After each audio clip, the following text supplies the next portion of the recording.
ಕೆಲವ್ರಿಗೆ ಚಪಾತಿ ಮಾಡ್ಕೊಳ್ಳೋದು ತುಂಬ ಕಷ್ಟವಾಗಿರುತ್ತೆ. ಬಿಗಿನರ್ಸ್ಗಂತೂ ಚಪಾತಿನ ಹೇಗೆ ಮಾಡ್ಕೊಳ್ಳೋದು ಸಾಫ್ಟಾಗಿ ಮತ್ತು ಉಬ್ಬಿ ಬರುವಂತಹ ಚಪಾತಿನ ಹೇಗೆ ಮಾಡ್ಕೊಳ್ಳೋದು ಅನ್ನೋದು ತುಂಬಾ ಕಷ್ಟ ಆಗಿರುತ್ತೆ ಅವ್ರಿಗೆ.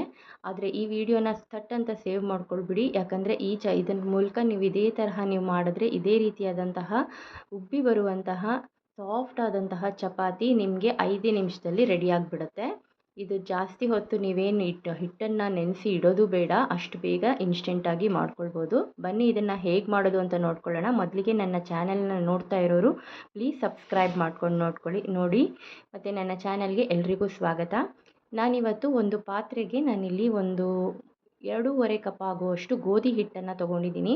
ಮತ್ತು ನಾನಿಲ್ಲಿ ಅರ್ಧ ಟೀ ಸ್ಪೂನ್ ಆಗುವಷ್ಟು ಉಪ್ಪು ಮತ್ತು 1 ಟೀ ಸ್ಪೂನ್ ಆಗುವಷ್ಟು ಎಣ್ಣೆಯನ್ನು ಸೇರಿಸ್ಕೊಳ್ತಾ ಇದ್ದೀನಿ. ನಾನಿಲ್ಲಿ ಚಿಕ್ಕ ಸ್ಪೂನಲ್ಲಿ ಆಗಿರೋದ್ರಿಂದ 3 ಟೈಮ್ಸ್ ಹಾಕ್ಕೊಂಡಿದ್ದೀನಿ. ನೀವು ದೊಡ್ಡ ಸ್ಪೂನಲ್ಲಿ ಒಂದು ಟೈಮ್ ಹಾಕ್ಕೊಂಡ್ರೆ ಸಾಕಾಗುತ್ತೆ. ಮತ್ತು ಇದನ್ನು ನೀವು ಹಿಟ್ಟನ್ನು ಚೆನ್ನಾಗಿ ಮಿಕ್ಸ್ ಮಾಡ್ಕೊಳ್ಬೇಕು. ನೋಡಿ ಈ ಥರ ಎಲ್ಲ ಉಪ್ಪು ಮತ್ತು ಎಣ್ಣೆ ಎಲ್ಲ ಕಡೆ ಮಿಕ್ಸ್ ಆಗೋವರೆಗೂ ಮಿಕ್ಸ್ ಮಾಡಿಕೊಂಡು ಆಮೇಲೆ ಸ್ವಲ್ಪ ನೀರನ್ನು ಆ್ಯಡ್ ಮಾಡಿಬಿಟ್ಟು ಅದನ್ನು ಕೂಡ ನೀವು ಈ ರೀತಿಯಾಗಿ ಕಲಿಸ್ಕೊಬೇಕಾಗತ್ತೆ. ನೋಡಿ ಈ ಥರ ಕಲಿಸ್ಕೊಬೇಕು. ಸ್ವಲ್ಪನೇ ನೀರನ್ನು ಆ್ಯಡ್ ಮಾಡಿಬಿಟ್ಟು ನೀವು ಕಲಿಸ್ಕೊತಾ ಇರಬೇಕು. ನೋಡಿ ನೀವೆಷ್ಟು ಚೆನ್ನಾಗಿ ನಾದ್ಕೋತೀರಾ ಅಷ್ಟು ಚೆನ್ನಾಗಿ ಚಪಾತಿ ಬರುತ್ತೆ. ನೀರನ್ನು ಜಾಸ್ತಿ ಹಾಕ್ಕೊಳ್ಬಾರ್ದು. ಈ ಥರ ನೋಡಿ ಸ್ವಲ್ಪ ಗಟ್ಟಿಯಾಗಿ ಚಪಾತಿ ಹಿಟ್ಟು ಬರಬೇಕು. ಇದನ್ನು ನೀವು ನೆನೆಯೋದಕ್ಕೂ ಏನು ಇಡೋದು ಬೇಡ, ಹೀಗೆ ನೀವು ಇಮಿಡಿಯೇಟ್ ಬೇಕಾದರೂ ಮಾಡ್ಕೋಬೋದು. ಇಲ್ಲ ಅಂದರೆ ಒಂದು 10 ನಿಮಿಷ ಈ ಥರ ಕ್ಲೋಸ್ ಮಾಡಿಬಿಟ್ಟು ನೀವು ಈ ಥರ ಇಟ್ಕೋಬೋದು. ಇಮಿಡಿಯೇಟ್ ನೀವು ಮಾಡಿಕೊಂಡ್ರೂ ಕೂಡ ತುಂಬ ಸಾಫ್ಟಾಗಿ ಬರುತ್ತೆ ಈ ಚಪಾತಿ. ನೋಡಿ ಈ ರೀತಿಯಾಗಿ ನೀವು ಕಲಸಿಟ್ಕೊಬೇಕು. ನೋಡಿ ಇಷ್ಟು ದಪ್ಪವಾಗಿ ತಿಕ್ಕಾಗಿರಬೇಕು ಚಪಾತಿ ಹಿಟ್ಟು ಯಾವಾಗಲೂ. ಮತ್ತು ನಾನಿಲ್ಲಿ ಇದನ್ನು ಚೆನ್ನಾಗಿ ಈ ಥರ ಎಲ್ಲದನ್ನು ಉಂಡೆಗಳನ್ನಾಗಿ ಮಾಡಿ ಇಟ್ಕೋತಾ ಇದ್ದೀನಿ. ಆವಾಗ ಈಸಿ ಆಗುತ್ತೆ ನಿಮಗೆ ಚಪಾತಿನ ಮಾಡ್ಕೊಳ್ಳೋದಕ್ಕೆ. ಚಪಾತಿ ಎಲ್ರಿಗೂ ಮಾಡೋಕ್ಕೆ ಬರುತ್ತೆ. ಹಾಗಾದರೆ ಪದರವಾಗಿ ಚಪಾತಿನ ಹೇಗೆ ಮಾಡೋದು ಅಂತ ನಾನಿಲ್ಲಿ ತೋರಿಸ್ಕೊಡ್ತಾ ಇದ್ದೀನಿ. ಮತ್ತು ಬಿಗಿನರ್ಸ್ ಕೂಡ ತುಂಬ ಕನ್ಫ್ಯೂಷನ್ ಇರುತ್ತೆ ಹೇಗೆ ಮಾಡಬೇಕು ಅಂತ. ನೋಡಿ ಇವಾಗ ಇದನ್ನು ಉಂಡೆನ ತೊಗೊಳ್ಬೇಕು.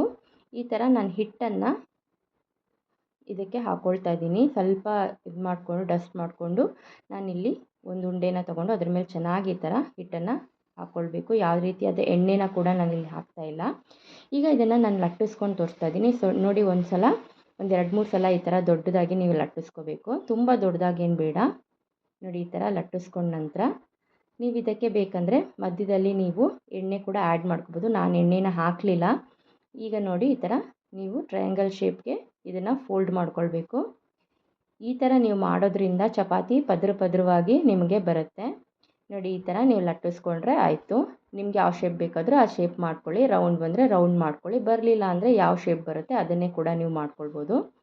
ನೋಡಿ ಈ ಥರ ಎಷ್ಟು ತೆಳುವಾಗುತ್ತೆ ಅಷ್ಟು ತೆಳುವಾಗಿ ನೀವು ಮಾಡ್ಕೊಳ್ಳಿ. ಮತ್ತು ತುಂಬಾ ಪ್ರೆಷರ್ ಹಾಕಬಾರ್ದು ಹಿಟ್ಟು ಮೇಲೆ, ಯಾಕಂದರೆ ಅದು ಉಬ್ಬಬೇಕಂತ ಹೇಳಿದ್ರೆ ನೀವು ತುಂಬ ಪ್ರೆಷರ್ ಹಾಕಿ ಮಾಡಿದ್ರೆ ಅದು ಬಲ್ಲ. ನೋಡಿ ಕೈಯಲ್ಲಿ 1-2 ಸಲ ಈ ಥರ ಮಾಡೋದ್ರಿಂದ ಅದು ತೆಳು ಕೂಡ ಆಗುತ್ತೆ. ಈಗ ತವ ಚೆನ್ನಾಗಿ ಕಾದಿದೆ. ಇದ್ರ ಮೇಲ್ಗಡೆ ನಾನಿವಾಗ ಹಾಕ್ಕೊಳ್ತಾ ಇದ್ದೀನಿ ಎಣ್ಣೆನ. ಈ ಥರ ಹಾಕಿದ ನಂತರ ಸ್ವಲ್ಪ ಸವರ್ಕೋಬೇಕು. ಎಣ್ಣೆ ಬೇಡ ಅನ್ನೋರು ಸ್ಕಿಪ್ ಮಾಡ್ಕೊಳ್ಳಿ. ನೋಡಿ ಇಲ್ಲಿ ಯಾವ ರೀತಿಯಾಗಿ ಚಪಾತಿ ಉಬ್ಬಿ ಬರ್ತಾ ಇದೆ ಅಂತ. ನೋಡಿ ಈ ಥರ ನೀವು ಇದನ್ನು ಈಸಿಯಾಗಿ ಕೇವಲ 5 ನಿಮಿಷದಲ್ಲಿ, ನಾನು ಚಪಾತಿ ಹಿಟ್ಟನ್ನ ಕಲಸಿ ಜಾಸ್ತಿ ಹೊತ್ತು ನೆನೆಸೂ ಇಲ್ಲ, ಇಮಿಡಿಯೇಟ್ ಮಾಡಿ ನಿಮಗೆ ತೋರಿಸ್ತಾ ಇದ್ದೀನಿ. ನೋಡಿ ಯಾವ ರೀತಿಯಾಗಿ ಚಪಾತಿ ಬಂದಿದೆ ಅಂತ. ಈ ಥರ ಚಪಾತಿನ ನೀವು ಯಾವುದೇ ರೀತಿಯಾದ ಗ್ರೇವಿ ಜೊತೆ, ಪನ್ನೀರ್ ಬುರ್ಜಿ ಜೊತೆಗೆ ನೀವು ಇದನ್ನು ಮಾಡ್ಕೋಬೋದು. ನಾನಿಲ್ಲಿ ಪನ್ನೀರ್ ಬುರ್ಜಿ ಮಾಡ್ಕೊಂಡಿದ್ದೀನಿ. ನೋಡಿ ಈ ಥರ ನೀವು ಹಾಕ್ಕೊಟ್ರೆ ಯಾವ ಮಕ್ಕಳು ಏನೇ ಬೇಡ ಅಂದೇನೆ ಇದನ್ನು 4-5 ಚಪಾತಿನ ತಿಂದ್ಬಿಡ್ತಾರೆ. ಅಷ್ಟು ತೆಳುವಾಗಿರುತ್ತೆ ಮತ್ತು ಅಷ್ಟು ಸಾಫ್ಟಾಗಿ ಕೂಡ ಬಂದಿರುತ್ತೆ. ನೋಡಿ ಈ ಥರ ಎಷ್ಟು ಚೆನ್ನಾಗಿ ಬಂದಿದೆ ಪದರವಾಗಿ.